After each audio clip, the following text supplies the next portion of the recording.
Hola, ¿cómo están todos? Espero que estén bien. Bienvenidos a la unidad número 3 de la asignatura Fisiología Enfermería.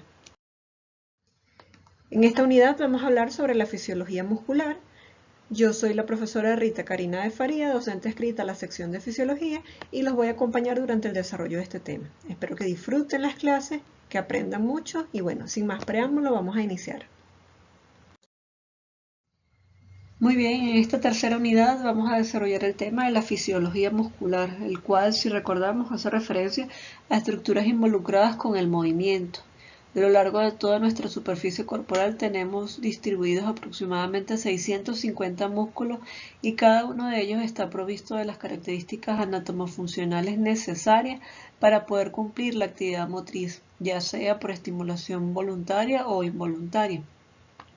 Ese sistema muscular está conformado a su vez por un tejido que podemos encontrar una clasificación. Hablábamos de un tejido muscular estriado con las variaciones del estriado esquelético y el estriado cardíaco y el tejido muscular liso. Si recordamos lo que hablábamos en las clases de fisiología del sistema nervioso, veíamos entonces cómo el sistema nervioso motor tenía una división voluntaria a cargo del sistema nervioso motor somático que se encargaba de activar directamente a las estructuras de músculo estriado esquelético, mientras que el sistema nervioso autónomo se encargaba directamente de la activación de las fibras o de los órganos que contenían tejido muscular liso.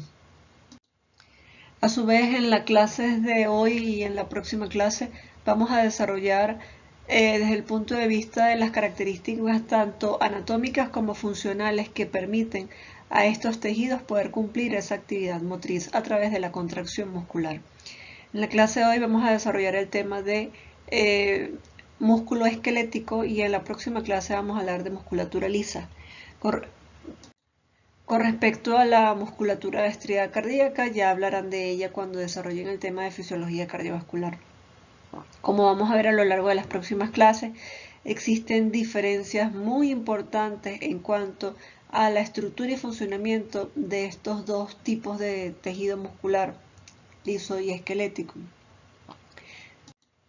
Y vamos a ir desarrollando cada una de estas diferencias. Para ustedes como futuros licenciados en enfermería es muy importante cada uno de los temas que vamos desarrollando. Se los comenté en las clases de neurofisiología. Como enfermeros nos encargamos del cuidado humano y como parte del cuidado humano queda en nuestra responsabilidad resguardar cada una de las funciones vitales de nuestros pacientes y para eso debemos estar vigilantes y garantes de la integridad de cada uno de sus tejidos y el tejido muscular no se escapa de ello. Bueno, sin más preámbulos, vamos a empezar entonces con la clase de hoy, donde, como les decía, vamos a hablar sobre sistema muscular esquelético.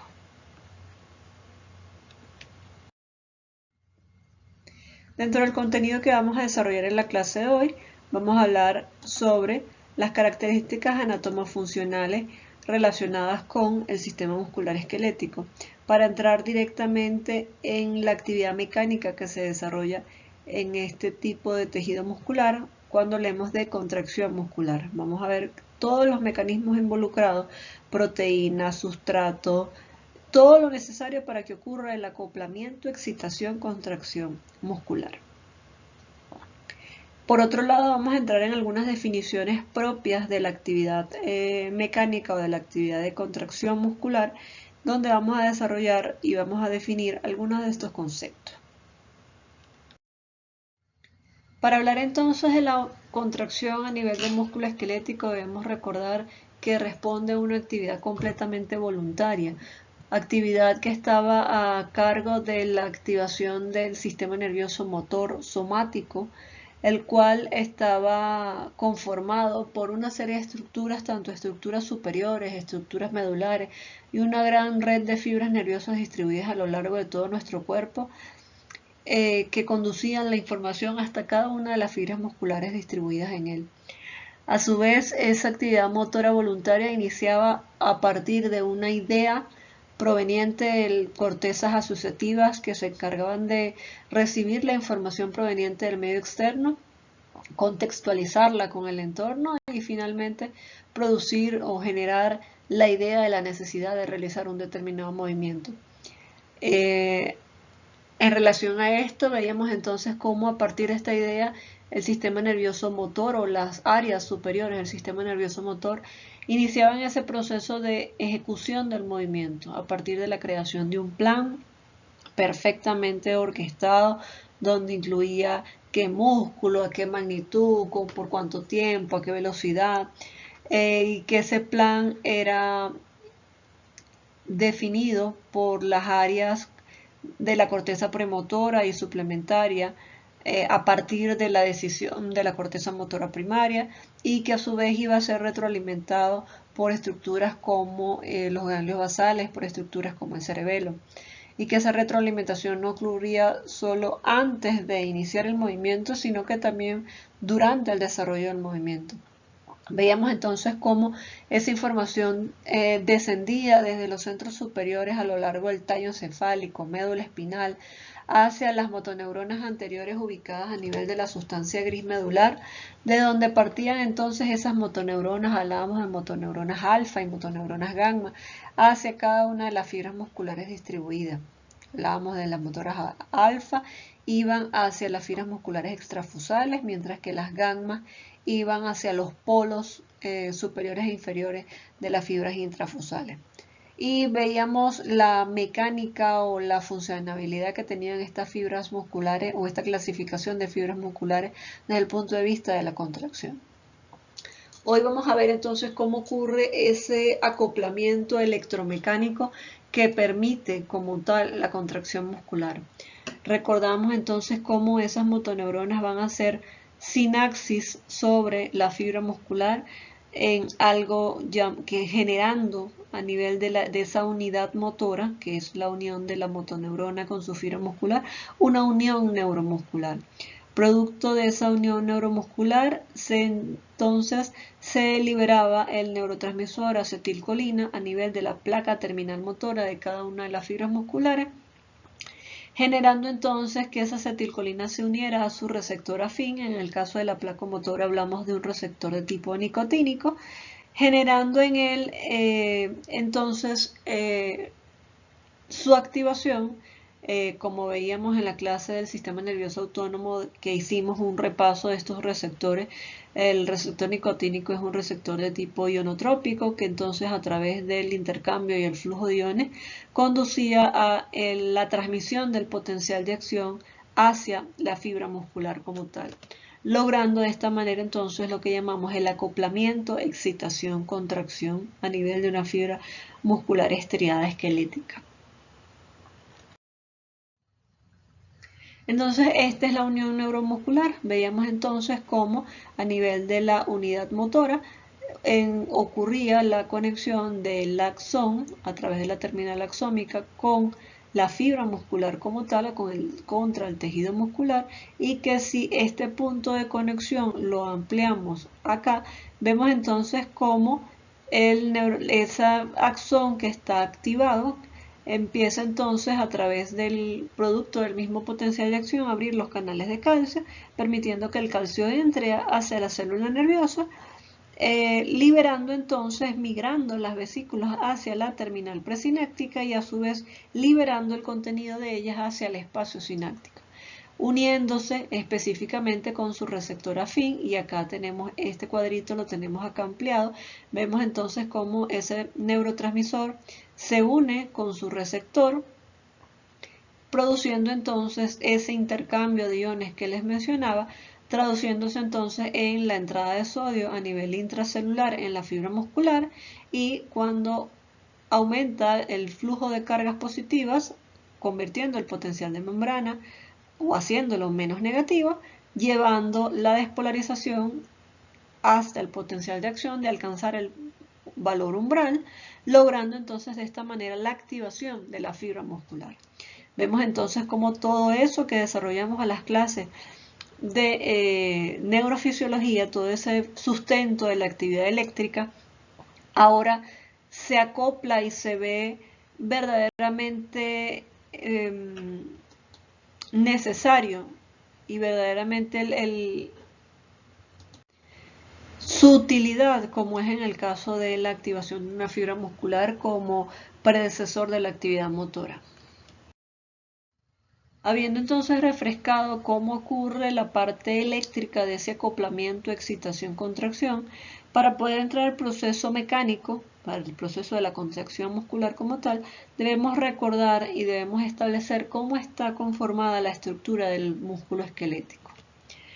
Aquí tenemos un músculo que, como mencionábamos y como sabemos, ese músculo está unido a los diferentes planos óseos a nivel por los tendones, pero vamos a ver cómo está conformado ese músculo esquelético como tal. Iniciamos por la existencia de que dentro de cada músculo esquelético tenemos una gran cantidad de fascículos o haces. A su vez, dentro de cada fascículo o haz muscular encontramos diferentes fibras musculares. Acá tenemos cada fascículo, un fascículo, 2, 3. Si yo tomo un fascículo, entonces veo que internamente contiene fibras musculares. Esto es una fibra muscular. Dentro de cada fibra muscular vamos a tener una cantidad importante de miofibrillas. Acá tenemos 1, 2, 3, 4, 5. Y dentro de cada miofibrilla, a su vez, vamos a tener diferentes tipos de filamentos, como vamos a ver más adelante. Encontramos que vamos a tener filamentos delgados y filamentos gruesos. Y a su vez, esos filamentos están organizados de una manera dentro de cada miofibrilla, delimitando lo que se denomina sarcómero. Entonces repasamos. Dentro de cada músculo tenemos una gran cantidad de fascículos o haces. Dentro de cada fascículo tenemos fibras musculares. Dentro de cada fibra tenemos miofibrillas. Y dentro de cada miofibrilla tenemos filamentos. Y esos filamentos están organizados de una manera de dar formación a la sarcómera o sarcómero. Si seguimos entonces describiendo cada una de estas estructuras que estábamos mencionando, ahora vamos a hablar de la estructura de la fibra muscular. Decíamos a su vez que entonces una fibra muscular está conformada por muchas miofibrillas, pero no es lo único que encontramos. Encontramos otras estructuras muy importantes de mencionar, como por ejemplo el sarcolema. El sarcolema no es más que la membrana citoplasmática de la fibra muscular como tal. Y esa membrana citoplasmática es continua y además se extiende formando unas trabéculas que se proyectan hacia el interior de la fibra muscular, atravesando el sarcoplasma, que no es más que entonces el citoplasma de la célula o el citoplasma de la fibra muscular como tal. A su vez, esas trabéculas que decíamos que eran las prolongaciones de la membrana citoplasmática del sarcolema, entonces forman a una red tubular llamada túbulos T. Esos túbulos T tienen una relación muy importante con otra zona llamada retículo sarcoplásmico. Y existe una relación anátomo-funcional muy importante entre los túbulos T y el retículo sarcoplásmico que va a dar origen a la cisterna terminal. A lo largo de la clase vamos a ir desarrollando la función de cada una de estas estructuras que les he mencionado. Continuando, entonces vamos ahora a definir esas miofibrillas que decíamos que estaban dentro de la fibra muscular y comentábamos que esas miofibrillas estaban compuestas por unos filamentos gruesos y unos filamentos delgados y que estaban organizados en una estructura que íbamos a llamar sarcómera. Como vemos a nivel de la gráfica, existen diferencias gráficas en base a la estructura o a la organización estructural de estos filamentos, tanto gruesos como delgados, y los vamos a ver a continuación. Iniciamos hablando entonces de los filamentos gruesos. Los filamentos gruesos, entonces, compuestos principalmente por una proteína llamada miosina, específicamente miosina 2, si hablamos de músculo esquelético, la cual tiene una longitud promedio de 1.6 micra con un diámetro estimado entre 10 a 15 nanómetros. Con respecto a su estructura, está conformada por un par de cadenas pesadas y dos pares de cadenas ligeras. Con respecto a la cadena pesada, podemos identificar tres regiones principales. Una región externa, conformada entonces por la disposición globular de las cadenas pesadas, formando lo que son las cabezas de la miosina, sitio donde está como tal el sitio de unión de la miosina para la actina, así como también es el sitio donde ocurrirá la acción de la ATPasa de miosina. Una sección intermedia llamada cuello o zona de bisagra y una zona de vástago o cola formada por la disposición helicoidal de las cadenas pesadas que, como les decía, van a formar lo que es la cola de la miosina. Por otro lado, está también compuesta por dos cadenas ligeras, específicamente hablábamos de cadenas esenciales y cadenas reguladoras.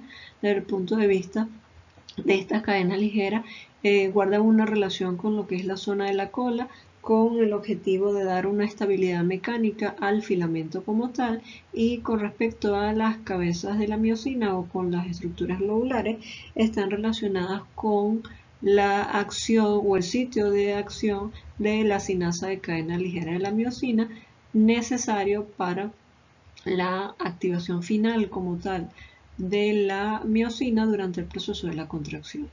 Con respecto a la disposición de estas proteínas en el filamento grueso, vamos a ver entonces cómo la disposición va a estar dada por un acúmulo de las zonas de vástago o de cola con una disposición paralela de esta zona, dejando las disposiciones globulares o de lo que son las cabezas de la miosina hacia los extremos del filamento, llamado o establecido como un arreglo bipolar. Vamos a ver entonces en la zona central la interrelación de todo lo que son las colas de la miosina y hacia los extremos lo que vendría siendo las cabezas de la miosina, manejando, como les decía, ese arreglo bipolar.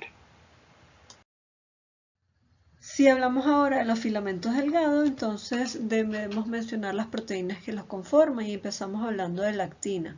La actina es una proteína cuya estructura está conformada como una hélice dextrogira de doble hebra de moléculas polimerizadas no covalentes que luego dan paso a la formación de una actina filamentosa o también llamada actina F. A su vez, a nivel de la actina está el sitio de unión para la miosina. La actina tiene una relación muy importante con otras dos proteínas que cumplen, si se quiere, una función reguladora de la misma actina, como son la tropomiosina y el complejo troponina. La tropomiosina es una proteína filamentosa que está dispuesta a lo largo de lo que vendría siendo el surco entre cada una de las hebras de la molécula de la actina, y su función principal es la de cubrir en situación de reposo o en estado de reposo el sitio de unión de la actina para la miosina. A su vez, encontramos también el complejo troponina, y ese complejo está formado por tres proteínas globulares: la troponina T, la troponina I y la troponina C. La troponina T es la proteína que cumple la función de unir el complejo troponina a la tropomiosina. La troponina I, junto con la tropomiosina, se encarga de cubrir o de mantener inhibido, de mantener cubierto, cerrado, el sitio de unión en la actina para la miosina. Y la troponina C es una proteína captadora de calcio, y una vez que el calcio se une a ella, iniciará una fase muy importante del proceso de la contracción muscular. Entonces, recapitulando, decíamos que las miofibrillas estaban compuestas por filamentos delgados y gruesos, y que esos filamentos tenían una ubicación, una organización muy importante en el músculo, que daban paso a la formación de los sarcómeros. Los sarcómeros no son más que la unidad contráctil básica del músculo estriado esquelético. De hecho, esta representación son los responsables de esa visualización macroscópica de las estriaciones propias de este tipo de músculo. Este es el sarcómero. El sarcómero entonces está compuesto por una serie de componentes, las bandas A, las bandas I, la línea Z, la zona H y la línea M. Vamos a ubicar cada uno de ellos. Tenemos la banda A ubicada a nivel de lo que es el centro del sarcómero y está representada por la ubicación de los filamentos gruesos. A cada extremo de las bandas A tenemos las bandas I. Las bandas I entonces están representadas por la ubicación de los filamentos delgados o finos. Si hacemos un corte transversal de un sarcómero, pues vamos a ver entonces cómo a nivel de la banda I tenemos la ubicación o la representación de la red de filamentos finos, y si lo hacemos a nivel de la zona de los extremos de las bandas A, vamos a ver entonces el solapamiento que existe entre los filamentos delgados y gruesos. Por otro lado tenemos los discos o las líneas Z, las cuales delimitan los límites del sarcómero. Tenemos la zona desnuda, en lo que sería el centro del sarcómero como tal, o también llamada zona H, y está representada por la ubicación de lo que es el aglomeramiento de las colas de la miosina. ¿Se acuerdan que dijimos que la miosina tenía las cabezas y la cola? Y que en la distribución en el filamento, las cabezas estaban ubicadas hacia los extremos de cada filamento grueso, dejando un aglomerado de las colas en la parte central. Eso está representado por la zona desnuda o la zona H, y lo vemos cuando hacemos el corte y vemos entonces la presencia de únicamente los filamentos gruesos a nivel de esta zona. Si yo trazo una línea a nivel de la mitad del centro de la zona desnuda, incluso del centro de la sarcómera, entonces vamos a dar paso a la existencia de la línea M. La línea M entonces es la que divide el sarcómero a la mitad. Hay otra serie de proteínas que es importante que mencionemos y empecemos a hablar de ellas. Hablamos de la titina. La titina es una proteína que se extiende entre lo que es la línea Z y la línea M, y que su función básicamente es mantener la estabilidad de la estructura de la sarcómera, limitando incluso el grado de tensión que se genera durante la fuerza de contracción muscular. Por otro lado tenemos la nebulina. La nebulina es una proteína que está asociada a los filamentos delgados. De hecho está ubicada entre lo que es el final de las bandas A y los discos Z, y se encarga de regular la longitud de los filamentos delgados. La alfa-actinina o la actinina alfa se encarga de lograr ese anclaje de la actina con la línea Z. Y el complejo distrofina y otras glucoproteínas, su función principal es el anclaje de las proteínas musculares que forman la sarcómera con la membrana celular como tal. Esta imagen que tenemos acá es una microfotografía electrónica de la sarcómera, y vemos entonces cómo tenemos la representación de todas las zonas que mencionamos del sarcómero. Tenemos las bandas A en la zona central, las bandas I a nivel de los extremos, la zona H o zona desnuda en la zona central, y la línea M, que es la zona que divide el sarcómero en dos. Muy bien, hemos entonces desarrollado lo que es la conformación de esas miofibrillas, pero hace unas láminas atrás comentábamos que en esa fibra muscular no teníamos únicamente miofibrillas, sino que habían otras estructuras que contribuían importantemente en el proceso de la contracción. Vamos a hablar de algunas de ellas. Empezamos hablando de los túbulos transversos o los túbulos T. Decíamos entonces que los túbulos transversos no eran más que invaginaciones del sarcolema que penetraban hacia lo que era la zona del sarcoplasma y que formaban una red tubular a lo largo de la profundidad de la fibra muscular como tal. La función principal de los túbulos T es la conducción del potencial de acción hasta la zona más interna de la fibra muscular. Supongamos que el axón hace contacto a nivel de la fibra muscular, a nivel de los diferentes receptores, a nivel del sarcolema. Entonces, se produce una activación de la membrana, un potencial de acción a nivel de esta membrana celular, y ese potencial de acción va a conducirse a lo largo de toda la estructura del túbulo T, logrando la conducción de ese impulso nervioso hacia la zona más profunda de la fibra muscular. Los túbulos T están en contacto con una zona que son la llamada cisterna terminal, que mencionábamos hace un rato. Está relacionada con una estructura que vamos a ver ahorita que se llama retículo sarcoplásmico. Y a nivel del túbulo T hay un receptor muy importante que es el receptor de dihidropiridina. Cuando se da un potencial de acción, ese receptor de dihidropiridina se encarga entonces de activar a la cisterna terminal para dar paso al siguiente evento del proceso de la contracción muscular. Si hablamos del retículo sarcoplásmico, entonces el retículo sarcoplásmico es una estructura interna, decíamos que provenía del retículo endoplásmico liso y que formaba una especie de sacrotúbulos. Esos túbulos forman una red que sirve para almacén de calcio, y no solamente el almacén del calcio, sino que desde esta estructura es que el calcio se libera al medio intracelular. El retículo sarcoplásmico tiene también su receptor, que es el llamado receptor de rianodina, que es el receptor que se va a activar para poder llevar a cabo la liberación de calcio desde el retículo sarcoplásmico hacia el espacio intracelular. Entonces, en esta imagen que tenemos acá vemos la representación de un corte donde vemos el túbulo. Imaginémonos que acá en esta zona está la membrana del sarcolema y que esa membrana se profundizó hacia la parte más interna de la fibra muscular, y entonces vemos el túbulo T con su receptor de rianodina, y tenemos el retículo sarcoplásmico. El punto de unión entre la zona del retículo sarcoplásmico y el túbulo T es la cisterna terminal, y a nivel del retículo sarcoplásmico teníamos el receptor de rianodina.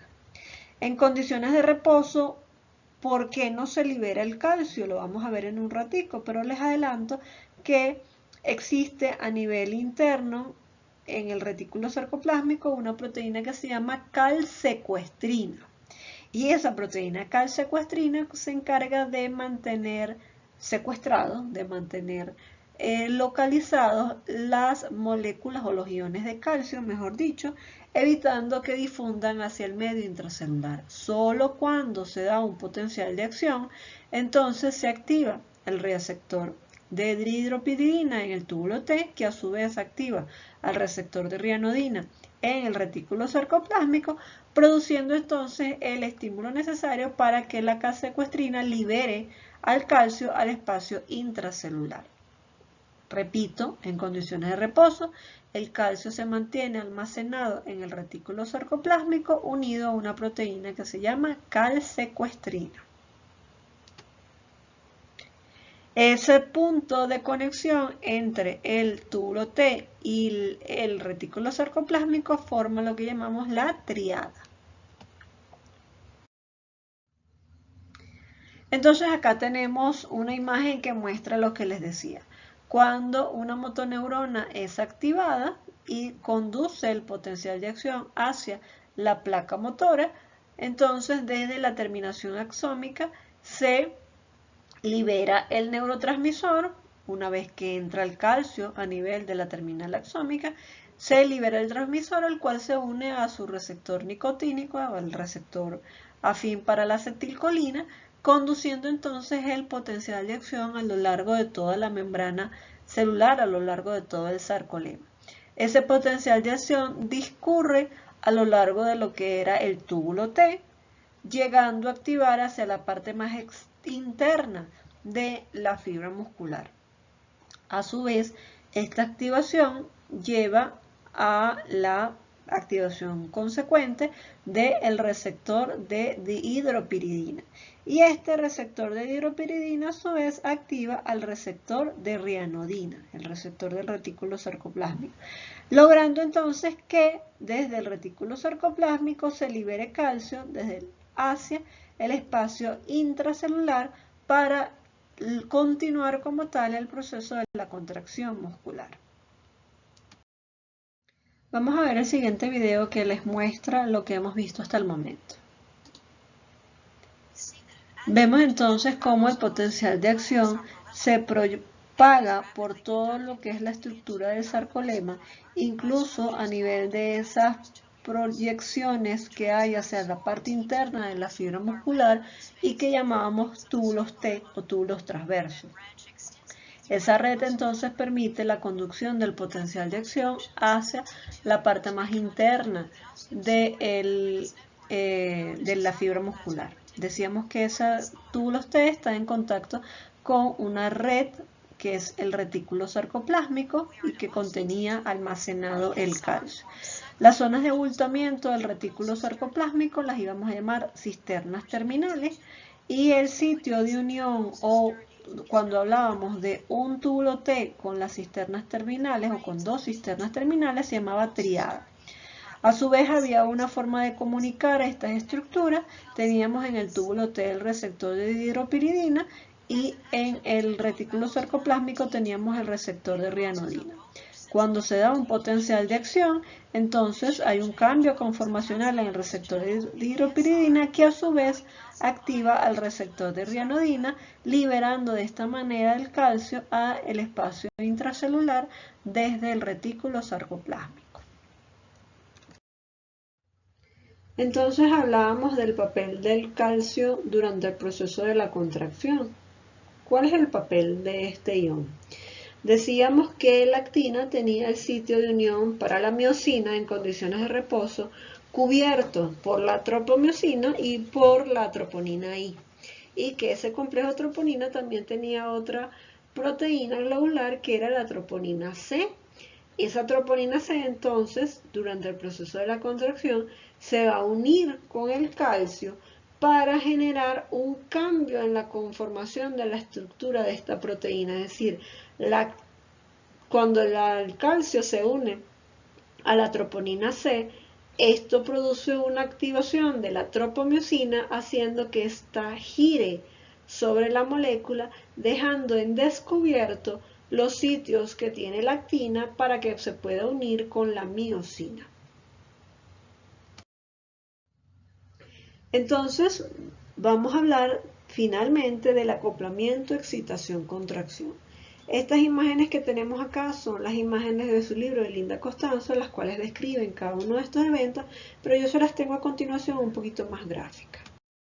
Entonces, ¿cómo ocurre el acoplamiento, excitación, contracción? Decíamos que por supuesto empezaba por una señal central que se conducía por las motoneuronas hacia la placa motora. Esa motoneurona a nivel de la terminal presináptica liberaba acetilcolina al espacio sináptico de la placa motora, neurotransmisor que se unía con su receptor colinérgico de tipo nicotínico a nivel de esta estructura, causando entonces un cambio conformacional en el sarcolema, en la membrana de la fibra muscular, que se extendía a lo largo de toda la estructura del sarcolema, incluso en esas invaginaciones llamadas túbulos T.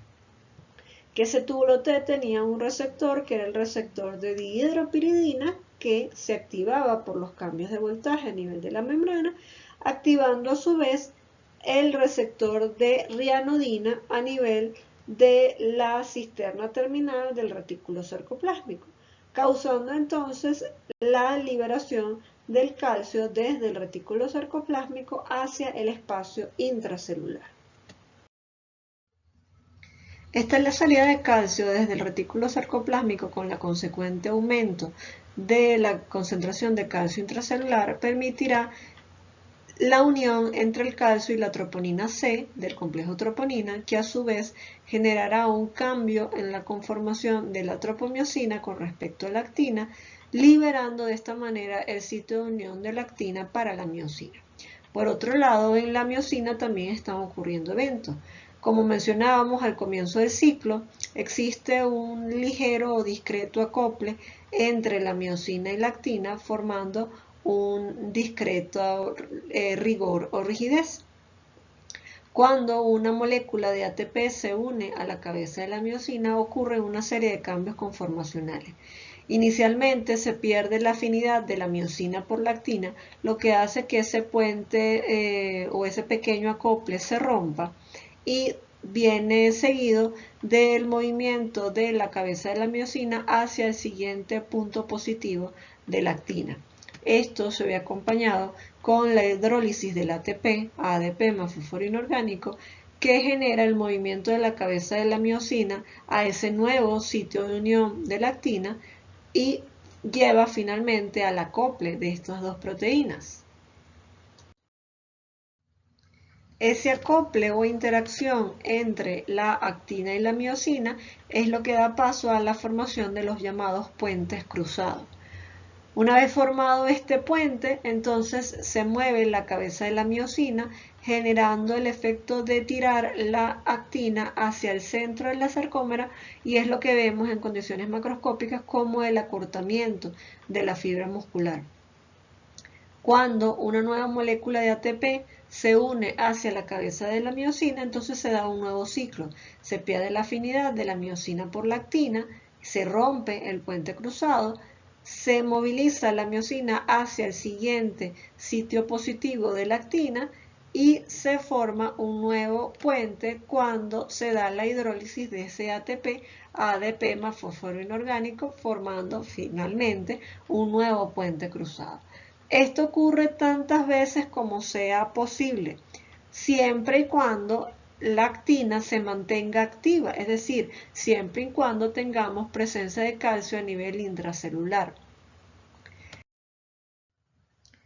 Esa disminución de la concentración de calcio intracelular generalmente ocurre en mayor proporción por reacumulación de calcio a nivel del retículo sarcoplásmico. Lo que sí es cierto es que esta disminución llevará a la relajación muscular. Dicha disminución podrá ocurrir entonces por la acción del intercambiador sodio-calcio o de la bomba calcio-ATPasa, la cual cumplirá con la expulsión de calcio desde el espacio intracelular hacia el espacio extracelular, o por la participación de la bomba de calcio, la cual permitirá redifundir el calcio del espacio intracelular hacia el retículo sarcoplásmico, donde actuará la calsecuestrina, que se las mencioné al comienzo de la clase, y la calreticulina, que cumplirán entonces con la función de contención y almacén de ese ion calcio a nivel del retículo sarcoplásmico, garantizando de esta manera la relajación. En esta animación vemos entonces cómo cada vez que una molécula de ATP se une a la cabeza de la miosina, entonces se da ese movimiento. Vean cómo se separa y va hacia el siguiente punto. Y por otro lado, como cada vez que la bolita amarilla, que es el calcio, se une a la troponina C, entonces se mueve la molécula de la tropomiosina sobre la actina, liberando el sitio de unión para que se pueda unir la actina con la miosina. Como vimos entonces, el proceso de la contracción muscular requiere un aporte constante de la moneda energética por excelencia, de ATP. Si recordamos lo que hemos hablado, entonces necesita ATP durante el proceso de la contracción muscular, en esa unión de ATP junto a la miosina, que permite que la miosina se separe de la actina y se movilice hacia el siguiente sitio de unión para formar el puente cruzado, y que cada vez que llegue una molécula de ATP se formará un nuevo ciclo de puentes. Para que ocurra la relajación en participación de la calcio-ATPasa, permitiendo la recaptación de calcio hacia el retículo sarcoplásmico o la liberación de calcio desde el espacio intracelular hacia el espacio extracelular, logrando de esta manera la disminución del calcio intracelular que llevará a la relajación. Y desde el punto de vista eléctrico, formando parte de la sodio-potasio ATPasa, permitiendo el restablecimiento del potencial de membrana gracias al efecto de ella en el restablecimiento de los iones a lo largo de los espacios intra y extracelulares. ¿De dónde se obtiene ese ATP? Se dice que en una fibra hay una cantidad promedio de ATP para el desarrollo de 8 contracciones. Sin embargo, existe una fuente de reserva. En condiciones de reposo, el ATP producto del metabolismo se une con la creatina, que por efecto de la enzima CPK o creatinquinasa se da la formación de ADP más fosfocreatina o también llamado fosfato de creatina. Cuando el músculo está trabajando y se agotan las cantidades de ATP, entonces ocurre la reacción contraria. La fosfocreatina se separa del ADP por acción de la creatinquinasa y entonces se separa la creatina del ATP y el ATP es utilizado para la contracción muscular.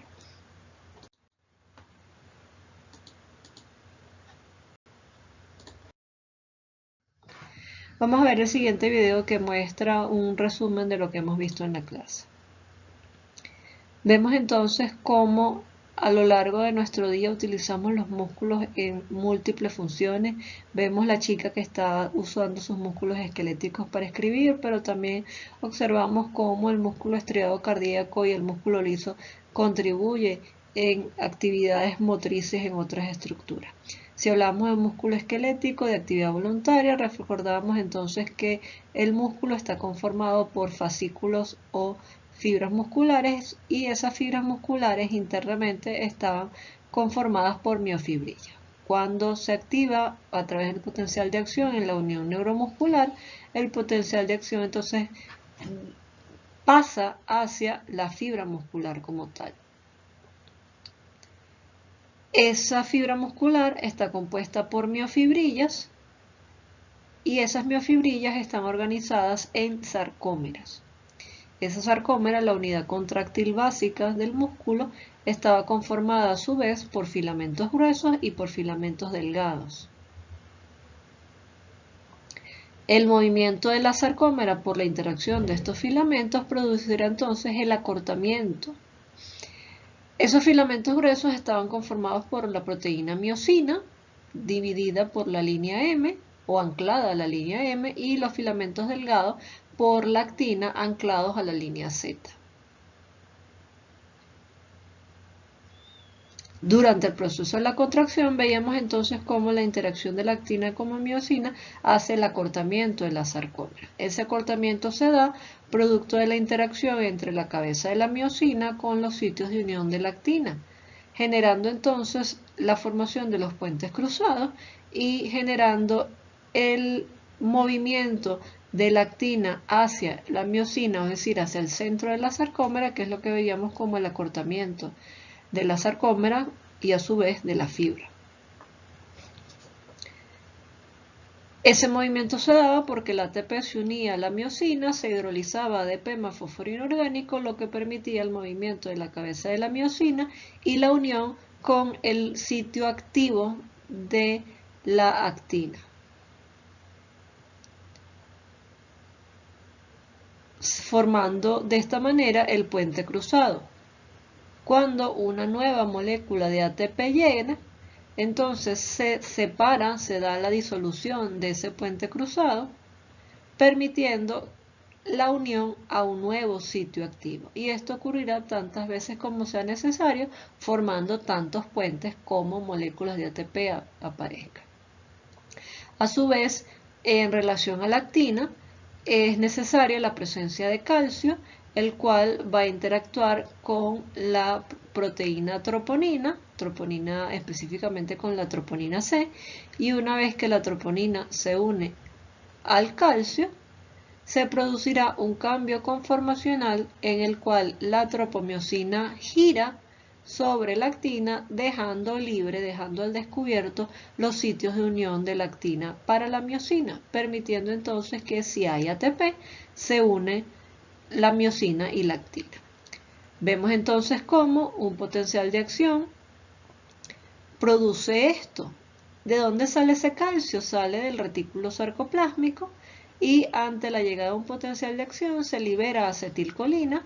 Esa acetilcolina cambia el potencial de membrana del sarcolema, el cual se proyecta incluso hacia los túbulos T, se activa el receptor de hidropiridina, el de rianodina, se libera el calcio hacia el espacio intracelular, el calcio se une a la actina se une a la miosina y se forma el puente cruzado.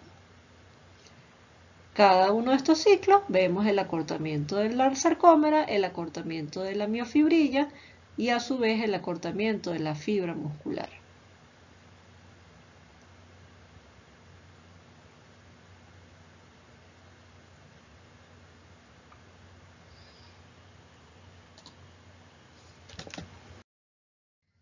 Antes de finalizar, repasemos algunos conceptos relacionados con la contracción musculoesquelética. Vemos entonces cómo la contracción muscular está relacionada con una fuerza total generada en el músculo, que expresa una suma de fuerzas producidas por el entrecruzamiento entre la actina y la miosina que ciclan indefinidamente formando los puentes transversos. A su vez, esa fuerza de contracción o esa fuerza generada dependerá de la longitud inicial de la fibra y de la frecuencia de estimulación de la célula muscular. Entonces nos preguntamos, ¿qué pasa cuando se estimula un músculo para que se contraiga? Se crea una fuerza que tiende a traccionar los puntos de anclaje del músculo, es decir, a acortar la longitud de la fibra muscular y traccionar los tendones que son los que los sujetan a los planos óseos. A eso se refiere cuando habla de la tracción de los puntos de anclaje hacia el lado contrario. Y esta fuerza que se genera es lo que se llama tensión muscular. Entonces eso nos permite ver que de acuerdo a la capacidad de generar fuerza, podemos encontrar contracciones musculares en diferentes condiciones, y es cuando hablamos de los tipos de contracciones, pudiendo hablar de contracciones bajo condiciones isométricas o bajo condiciones isotónicas. Hablemos primero de las contracciones isométricas, las cuales hacen referencia principalmente a la relación entre la longitud y la tensión.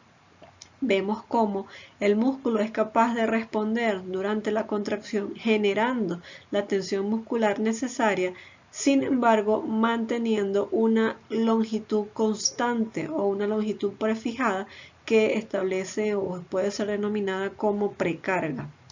De hecho, de acuerdo a su palabra, la palabra misma lo dice, iso igual métrica de longitud, es decir, se mantiene la misma longitud. Vemos que se genera la tensión muscular, pero el músculo como tal ni se elonga, ni se acorta, ni se produce movimiento. Un ejemplo sería que intentemos levantar una barra de 100, 200 kilos. La fuerza muscular, la tensión muscular que se generará va a ser importante, sin embargo no se observará acortamiento de la fibra muscular ni movimiento de la extremidad.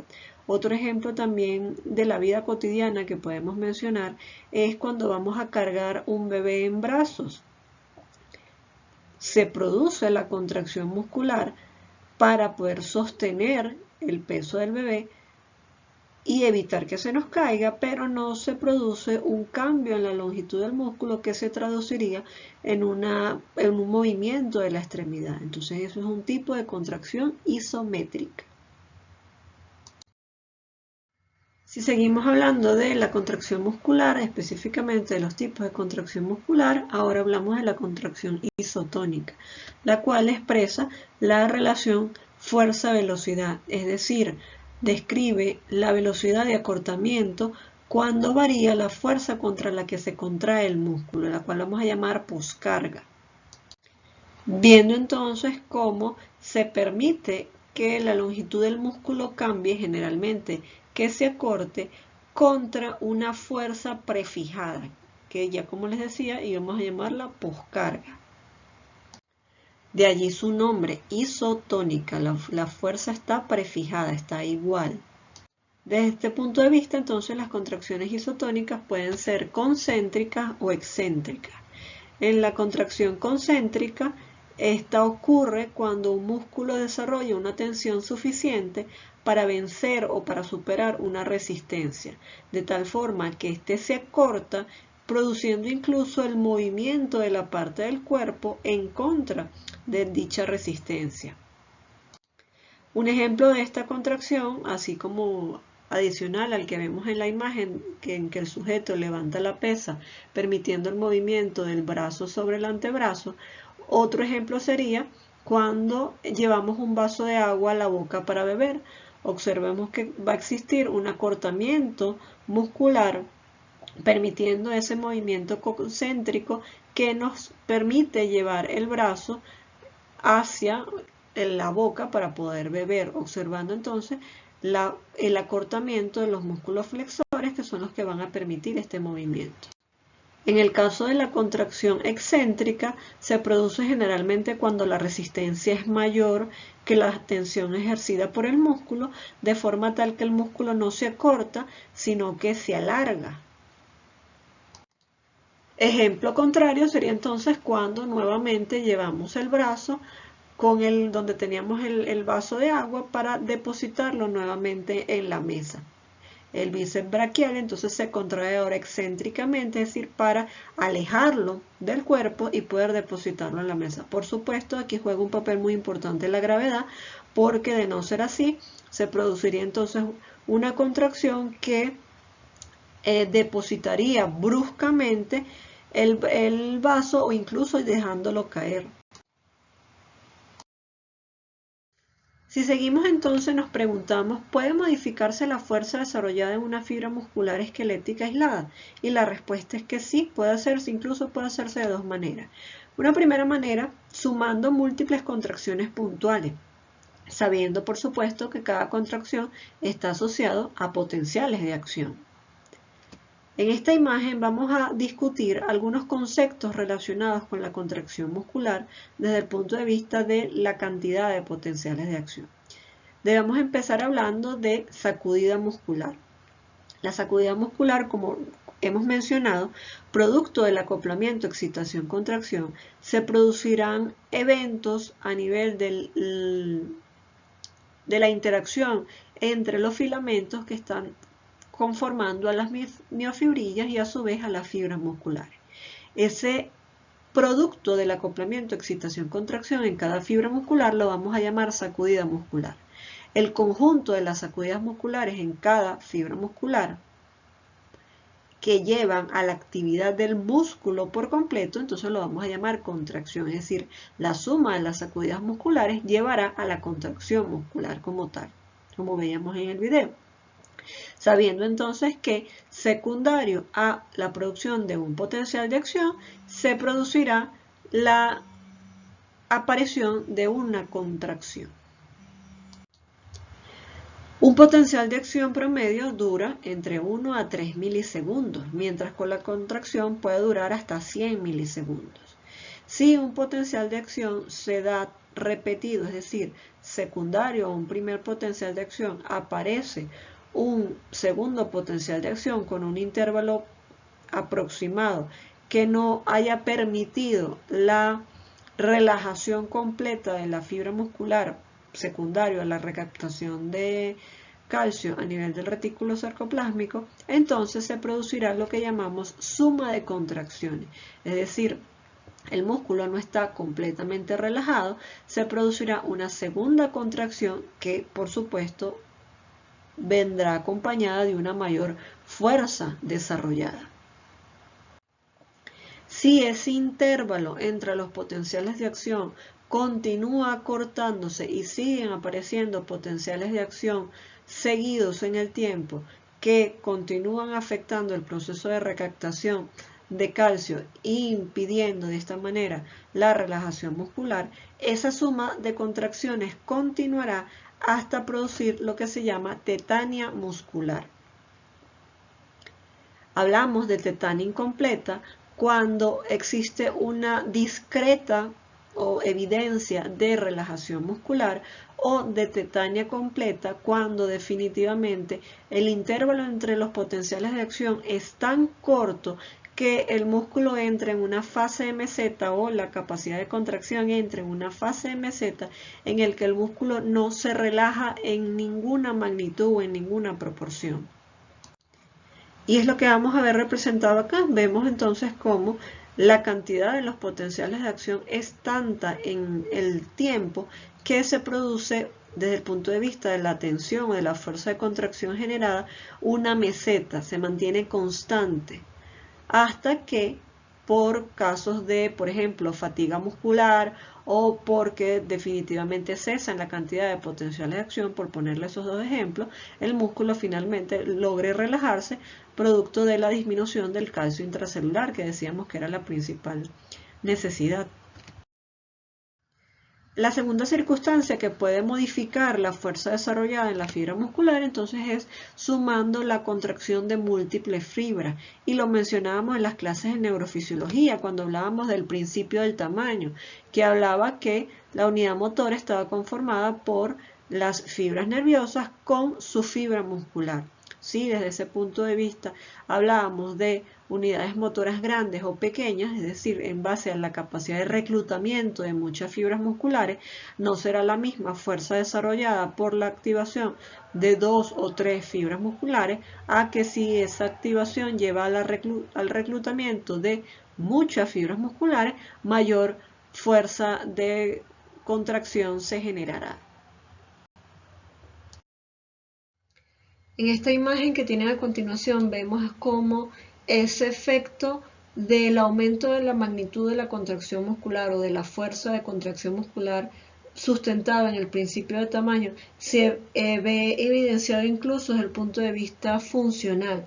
Vemos cómo la activación de unidades motoras pequeñas, como por ejemplo las que están ubicadas a nivel de los músculos de los ojos o a nivel de los músculos de los dedos, está relacionado con movimientos mucho más finos, mientras que la activación de unidades motoras grandes, como por ejemplo los músculos posturales, va a estar relacionada con la capacidad de poder realizar movimientos mucho más gruesos, como lo son el sostén del cuerpo para el mantenimiento del tono postural como tal.